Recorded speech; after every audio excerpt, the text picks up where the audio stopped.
মানুষ তার মস্তিষ্কের মাত্র 10% ব্যবহার করে। এ কথা আমরা অনেকেই ছোটবেলা থেকে শুনে আসছি। বাকি 90% নাকি লুকিয়ে আছে অজানা সম্ভাবনায়। কেউ বলেন সে অংশ ব্যবহার করা গেলে মানুষ আরও বুদ্ধিমান হয়ে উঠতে পারে। কেউ আবার মনে করেন তখন হয়তো অসম্ভব অনেক কিছুই সম্ভব হয়ে যাবে। কিন্তু সত্যি কি আমরা মস্তিষ্কের মাত্র 10% ব্যবহার করি? বিজ্ঞান বলছে না। আধুনিক গবেষণা অনুযায়ী মানুষ মস্তিষ্কের মাত্র 10% নয়, বরং পুরো মস্তিষ্কই ব্যবহার করে। তবে সব অংশ একই সময়ে বা একই কাজের জন্য সক্রিয় থাকে না।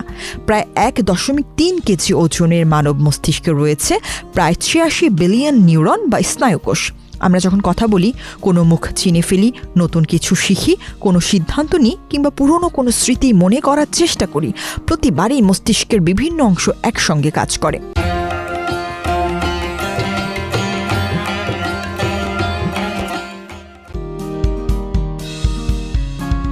পিইটি, এফএমআরআই ও ইইজির মতো প্রযুক্তি ব্যবহার করে বিজ্ঞানীরা দেখেছেন মস্তিষ্কে প্রায় সব অঞ্চলই কোনো না কোনো সময় সক্রিয় থাকে।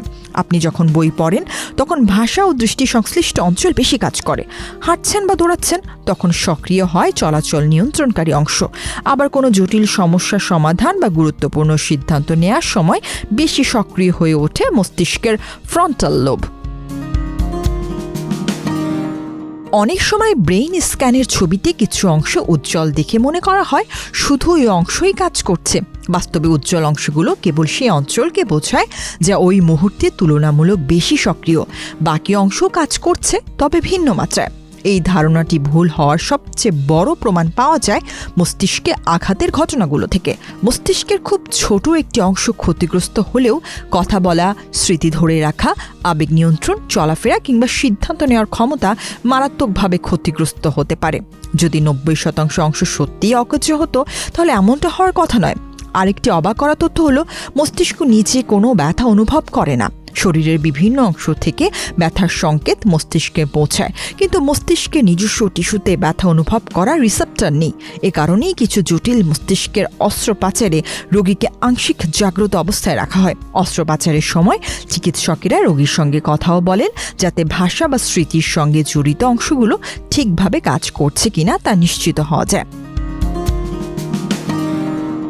অনেকে মনে করেন ঘুমের সময় মস্তিষ্ক বিশ্রামে চলে যায়, কিন্তু আমরা যখন ঘুমিয়ে থাকি মস্তিষ্ক থেমে থাকে না, বরং ঘুমের সময়ই মস্তিষ্ক দিনের অভিজ্ঞতাগুলো গুছিয়ে রাখে, গুরুত্বপূর্ণ তথ্য সংরক্ষণ করে এবং শেখা বিষয়গুলোকে দীর্ঘমেয়াদী স্মৃতিতে রূপান্তর করতে সাহায্য করে।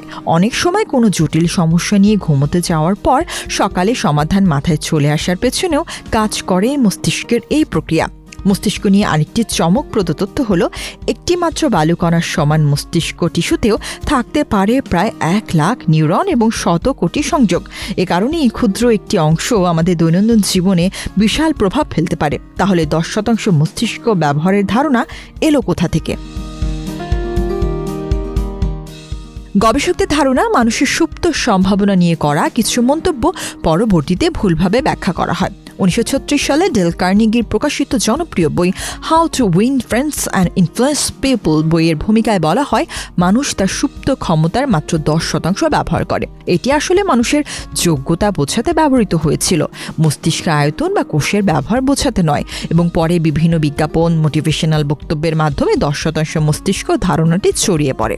এমনকি আলবার্ট আইনস্টাইন নাকি মাত্র 10% মস্তিষ্ক ব্যবহার করেছেন। আইনস্টাইনের আর্কাইভে এমন কোনো বক্তব্যের নির্ভরযোগ্য প্রমাণ পাওয়া যায়নি, অর্থাৎ এটিও একটা ভিত্তিহীন গুজব। তাই মস্তিষ্কে লুকিয়ে থাকা কোনো 90% শক্তির খোঁজ করার প্রয়োজন নেই। নতুন কিছু শেখা, বই পড়া, নিয়মিত শারীরিক ব্যায়াম, সামাজিক যোগাযোগ বজায় রাখা, মানসিক চর্চা এবং পর্যাপ্ত ঘুম, এসবই মস্তিষ্ককে আরও দক্ষ রাখতে সাহায্য করে। তাই বহুদিনের প্রচলিত বিশ্বাসের বিপরীতে বিজ্ঞান বলছে, আমরা সবাই আমাদের পুরো মস্তিষ্ক ব্যবহার করি, আর সে কারণেই প্রতিদিন নতুন কিছু ভাবতে, শিখতে এবং সৃষ্টি করতে সক্ষম হই।